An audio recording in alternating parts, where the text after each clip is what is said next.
Most at-home Brazilian waxes fail because of one simple reason: you can't clearly see what you're doing. Today I'll show you the professional movements that make waxing cleaner, safer, and more effective. Professional results always begin with proper skin preparation. Skin should be completely clean and dry before applying wax. A light layer of talc-free powder helps absorb moisture and improves wax grip. Before applying wax, identify the natural direction of hair growth. Apply the wax in the same direction that the hair naturally grows. Allow the wax to cool until the edge becomes firm but still flexible.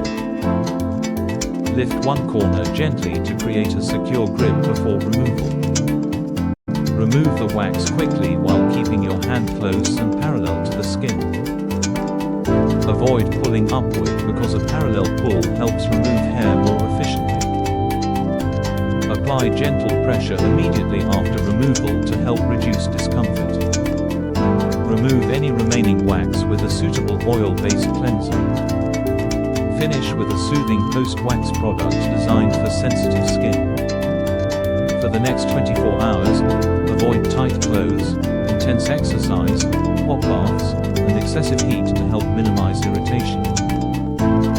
Professional results come from careful preparation, proper technique, and consistent aftercare. Practice safely, take your time, and always follow the product instructions.